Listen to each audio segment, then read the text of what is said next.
Good afternoon, children. Now I'm going to teach you lesson 7, magnetism. This lesson is from physics. Magnetism. We know very well the magnetic objects, they can attract towards it because they have attraction between only for the opposite directions. In the same direction, when it comes closer together, they can reflect each other. Actually, this magnetic was found first in the Asia Minor called Magnesia. The place is called Magnesia, and then it has a property as a magnetism in the year of 200 BC. Now, they are used as a magnetic compass. So even now also we are using to know the direction because magnetic compass always shows the north and south poses. When the sailors are going for a long distance, that time they were used this magnetic compass. So magnetic, we can classify it into two types. They are natural and then artificial magnets. Natural, we know it is naturally found in our earth, and then they are permanent magnets. They will never lose the magnetic power. These magnets are found in different places in the earth, which was deposited under the earth. Lodestone are called a magnetic, that is nothing but of iron oxide, which is the ore of the iron. It is the strongest natural magnet. And then iron sulfide, ferrite and columbite are also a natural magnets. Natural magnets, see, like a rock, it's look like that. There are types of iron ore. They are hematite, magnetite, siderite and iron ores. These are formula Fe3O4. Magnetic has a more magnetic property. Next we are going to see artificial magnets. So these magnets are made by people in the laboratory. But artificially the scientists can make in the laboratory, which are stronger than the natural magnets. But it is in the U-shaped magnet or shoe magnet, cylindrical magnet. So it depends upon the shape which we needed, we can make and give a shape for that. These artificial magnets are usually made up of iron, nickel, cobalt, steel. So these are the metals can be converted into magnet. So alloy of the metal. Alloy is a mixture of one or two metals. So these also can be converted as a magnet. So these are the shape of the magnets they are given. In that they mentioned the direction south and north. Now we are going to discuss the difference between the natural magnets and artificial magnets. And natural magnets already, it is naturally found in the earth. It has irregular shapes and dimension because it's like a rocky structure. These artificial magnets are man-made magnets. It can be made with the different shapes and dimensions. The natural magnet strength is determined and it is difficult to change. But artificial magnets can be made with the required specific strength. So we can increase the strength while artificial magnets. These are long-lasting magnets, which is natural one. And then artificial magnets, the properties are time-bound. With a particular time, the magnetic property has been gone out from the particular object. They have a less usage. Natural magnets, less usage, and then they have a vast usage in day-to-day life. Which one is artificial magnet?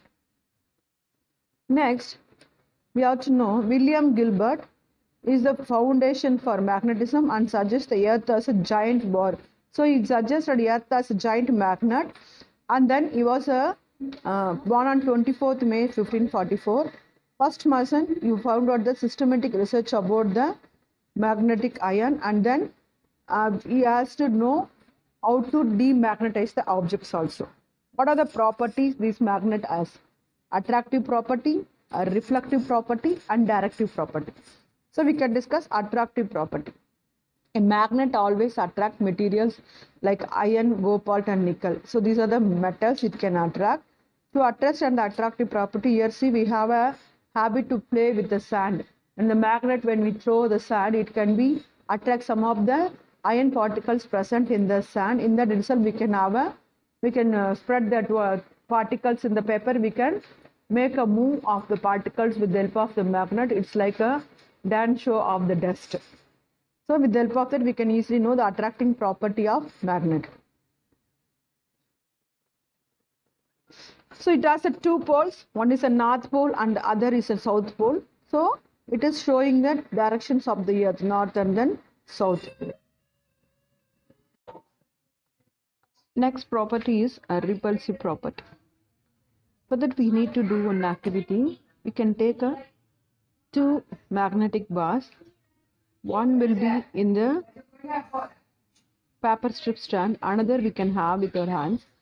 And then when these two goes near, the same poles can repulse. They cannot get closer, they can repulse. This is the activity to show the repulsive property. And then directive property. The directive property is the same like a blast activity. We need to hold a magnet in the steel rod. What will happen? When it is stand, what will happen? Shows always the direction where the north side will be showing, and then the south side, the south. So it depends upon the which direction, north and south direction only it stands. So we can call it this property as a directive property. Next, magnetic field. When the magnetic field was kept in one particular place, around us it has a magnetic property. This property we can call it as a magnetic field. The magnetic field, how to trace it? Okay, in the white sheet, with drawing a board using the board pins or a sellotape, a small plotting compass needle. When we go near that, it shows the north and south. It shows always north. With the help of it, we can easily draw the magnetic field. Compass. Compass is a picture like this. It always shows the direction north and south. So with the help of it, we can easily find out the other directions when we move to the one place to another field. Magnetic materials. So magnetic materials, we have a diamagnetic material, paramagnetic and ferromagnetic. So what are these? Diamagnetic means when they are in external uniform direction, they can show only the direction. And then they have a tendency to move from stronger part to the weaker part. And then the opposite direction, it can be magnetized. Diamagnetic substances are bismuth, copper, mercury, cold water, alcohol, air and hydrogen. Magnetic character of these substances is not affected by the external temperature. When we give temperature, it will not affect. Paramagnetic material, these are having a parallel direction with that, and then they have a tendency to move from weaker part to stronger part when they sustain in the non-magnetic field. Here we have examples of paramagnetic substances. They are aluminium, platinum, chromium, oxygen, magnesium, solutions of salts, and nickel and iron. Magnetic characters of these substances is affected by the external temperature. So when the temperature was given out, the magnetic property can be loosed by those materials. Ferromagnetic. It is nothing but of made by the iron. It is also aligned themselves and have a parallel magnetic field. They are strongly magnetized in the magnetic field. Example, iron, cobalt, nickel, steel and their alloys.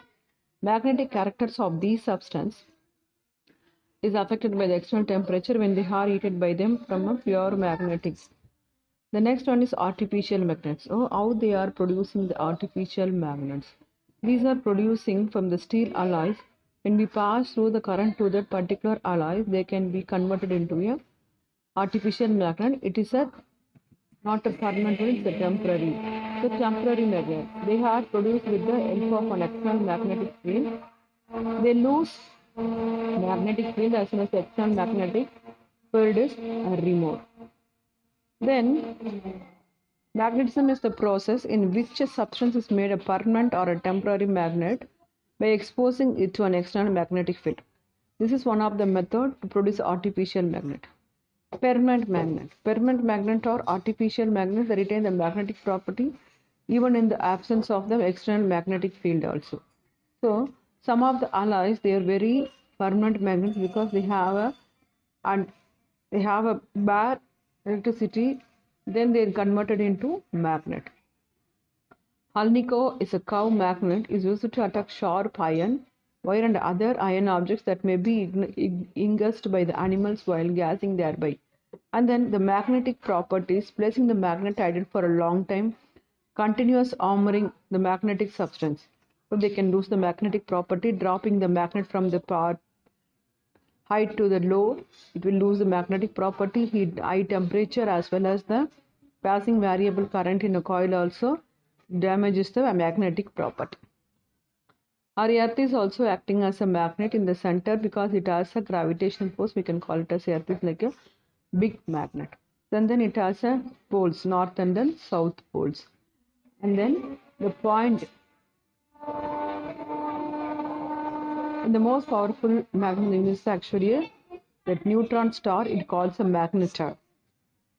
A point, the geometrical pole, the south magnetic pole and the north magnetic pole are 5 degrees with the geographical axis.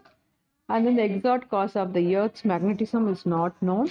The masses of the magnetic substance in the Earth, radiation from the sun, action of the moon, these are the thing makes the Earth to be a magnet. Here the structure of the Earth's surface is given. In center it has been a magnet. The radius about be 3,500 kilometers compared to the Earth radius. Pigeons have extraordinary navigational abilities. They can easily find the place and then they can move from one place to another place. For that only, historically, the periods they use the pigeons for the conducting of message. Earth's magnetic field. So Earth is like a magnet. So the geographical people they are saying it is always showing the north and the south poles. Then it is appropriately said the Earth is also a magnet. And then the Earth's surface ranges from 25 to 65 microtesla. Uses of the magnets. Earth's magnet is 20 times more powerful than a fridge magnet. Then in ancient times, the magnet is form of the direction stone to know the direction. And then we can use electricity with the help of the magnet. Electromagnets are used in day-to-day life. They are used in the electric bells and electric motors. From the loudspeaker and microphones also we are using a magnet. The powerful magnets are used by train and then floating on the tracks. In industries, magnetic belts are used for the scrap mixed with non-magnetic substances. Magnets are used in computer and in storing devices such as hard disk. So these are the things. The lesson is over. Assignment for this class. Define magnetic field. What is artificial magnet? Give some examples of artificial magnet. List the uses of magnet. Thank you, children. Have a great day.